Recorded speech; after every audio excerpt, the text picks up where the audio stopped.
I'm Joey. I'm Jason. And this is Metal Monster Review.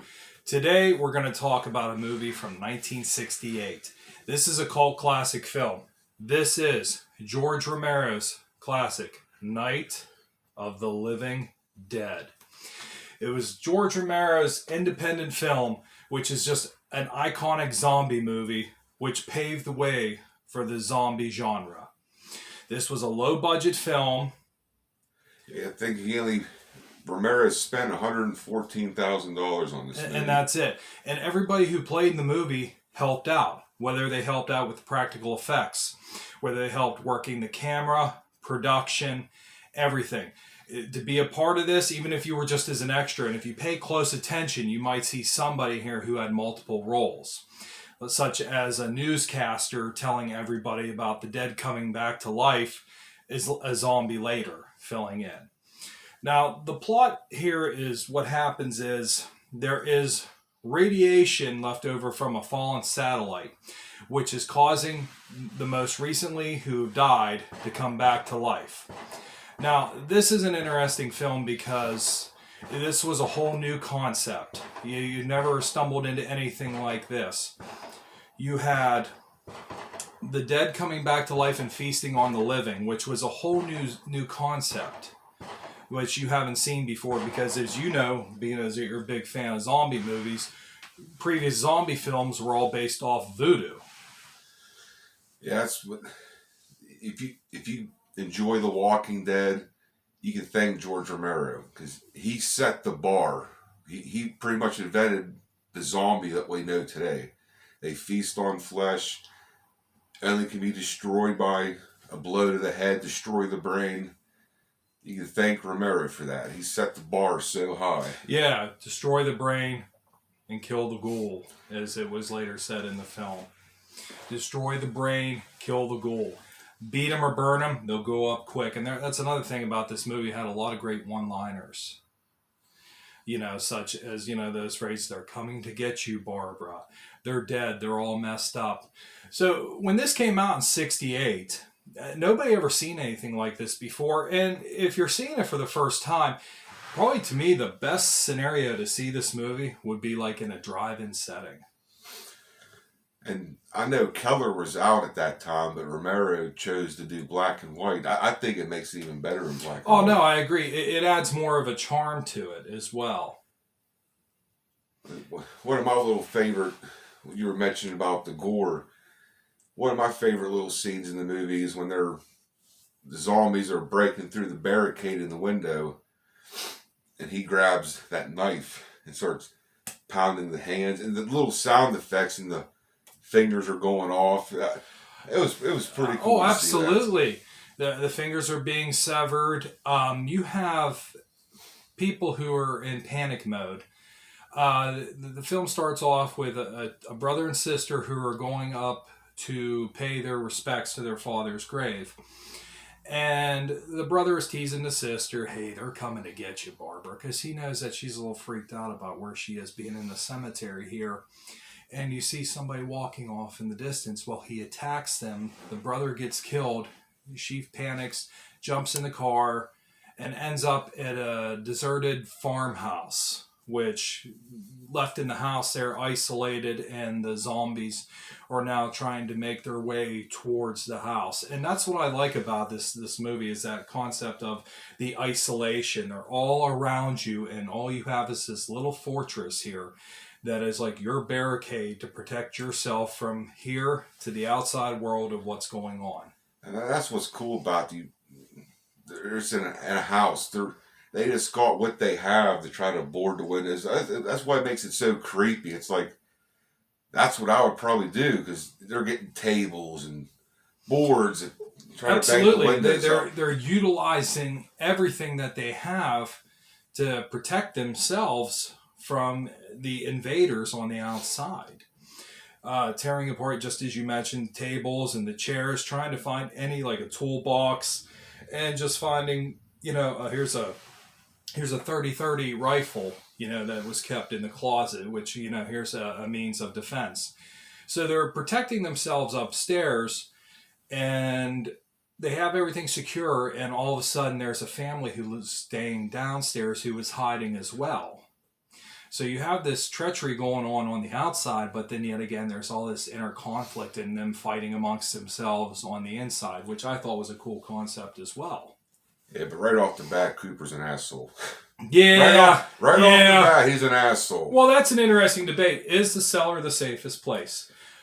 Spoiler alerts, we'll try and avoid as much as we can, but I have to throw that out there. Caution, there may be spoiler alerts in this video. That is a good question. Personally, Cooper's an asshole. Yes, he was. I think the basement was the safest spot. Because, Ben said about, if they get down there's no way out. But if they get in upstairs, they're coming from everywhere. True. And like Cooper said, you only got to defend one door. But if you're hiding in the basement and help arrives, they'll never think to check the basement.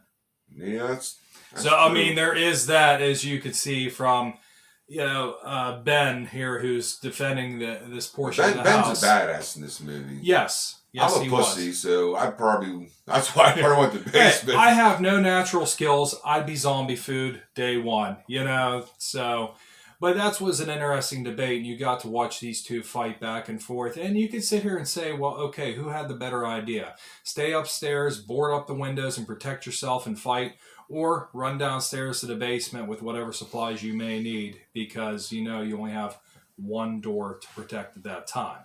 And another thing about what I like about the zombies in this movie is at first they don't look threatening because they're so slow, but it's like you said, the claustrophobia. You're isolation. Yes, you're all right. There's one or two, but the thing is, zombies don't get tired.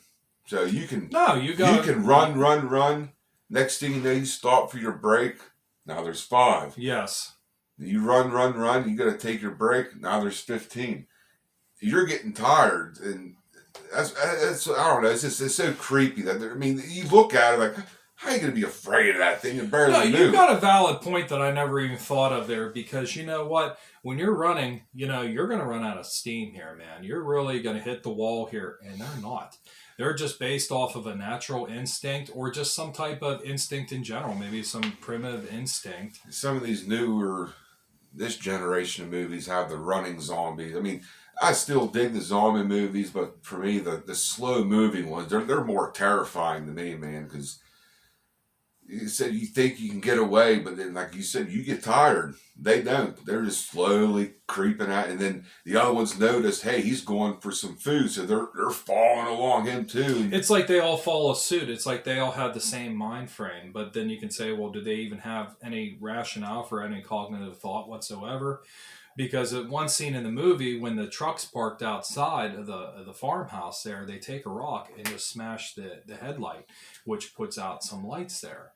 So, I mean, to me, there would have to be a little bit there, for them to know, to say, hey, this was something irritating. This was some outside irritating stimulus that they had to actually smash. But it was something inconvenient to them because that was giving a little outside light to them.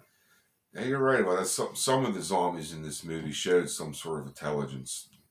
Breaking the window, then the little girl getting the gardening tool with a stab. Yes, and I love that scene. And she was kept in the basement.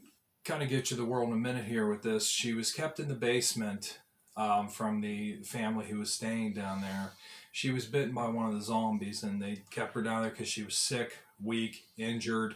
They were keeping her out of harm's way, and she ended up turning to a zombie, which is a really cool scene when you see that, because I love the beings that you mentioned earlier is this black and white, and it gives it that eerie effect when she killed her own mother with the gardening trial, and then end up killing and devouring her father. And a really cool effect on how they did this was she's eating the arm of her father. Well, for lunch earlier that day, they had cheeseburgers or maybe even meatball hoagies. And being that it's a black and white movie, what they would utilize for blood would be chocolate syrup, because it would look that way. It would look like it would resemble blood in a black and white film. So being that they pretty much took that day's lunch that they had earlier and covered it in chocolate syrup to make it resemble blood.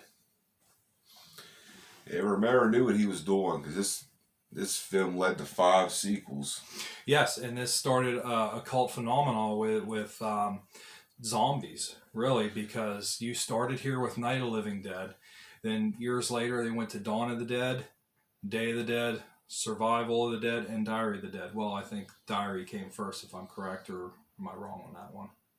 Diary came first. Diary came Then first. Survival. But yeah, so I mean, and it was a concept that has been utilized later. You know what I mean, with Romero movies, and you see these slow walking zombies because, as we mentioned earlier, zombies were all based off voodoo. Yes, I appreciate all the old stuff, but I was never into them. But when Romero made this, like he changed the game. Totally Without a changed doubt. it. Yes, he did. He really did change the And game.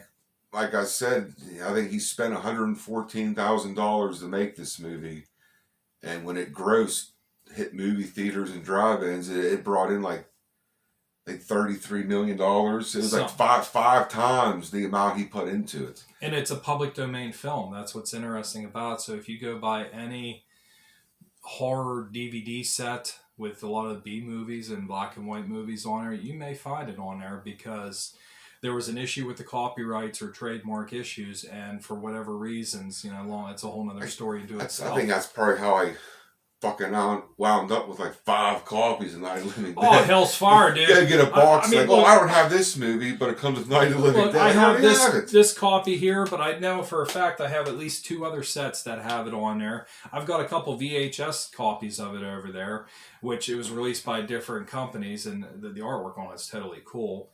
But I mean, Night of the Living Dead, it's an absolute classic. And another thing that gets overlooked here is I love the music. Oh, I do too. That is so creepy. That's one thing Romero for all his Dead movies. The music, it's just I don't know. I can't even explain. Maybe you can explain it. I can't. It's just that creepy tone. It has a real eerie tone to it because the film opens up with them driving to the cemetery, and you just hear that haunting sound to it, and it just sets the tone for what you're about to get into. The best way to see this, to me, I would say, hey, if it's ever playing in a local drive-in theater, well, if they're still around in your area, if it's ever playing, go check that out there. Imagine sitting outside watching this. Oh, it'd be awesome. I remember younger watching it. I mean, if you watch this, after a couple of times watching it, I caught different little things. But the one scene, this movie, little personal info, this movie's sort of local for me. It was made close to where we live. But the one scene when they got the TV and it has, when the anchor man's talking and it's saying where to go, where you live. And that actually freaked me out a little bit because my hometown came up on there. Yes. My hometown came up on there. I was like, that's nuts, man. That's nuts. Absolutely. It was made in Pennsylvania and not far from where we're sitting now. And there's actually the cemetery that's still there today that they used. And in this area here, they'll have, they used to have like the Day of the Dead walks and that, and, their Dawn of the Dead reunions and stuff like that going on in the area. The zombie walks, if you will. So living in this area here, people have kind of embraced this, and that's what's a cool thing. Zombie capital of the world, baby. Damn right. You're goddamn right. People have embraced this, and that's even been put on T-shirts too. So George Romero really set the bar here for a whole genre, and you see how successful it really is. But if you ever get a chance, watch that sitting in the dark at a drive-in movie theater. That just sets the tone when you're sitting outside. Or even if you're just going to watch it, say you watch it, I think it's on Shudder or something like that now too. Or if you ever pick up one of these DVD sets, you can watch it. Turn the lights down low. Watch that one in the dark. That's the way to appreciate the movie. I love black and white movies, When you're talking about the music, I think my favorite music score from that movie is towards the end when the truck explodes and the zombies are feasting. That weird music is playing while they're all eating. Exactly. And once the truck explodes and you just realize Ben is standing there in just this ghastly horror, watching these corpses come over and feast on pretty much like a human barbecue. And to see this in 1968, nobody's ever seen anything like this before. No.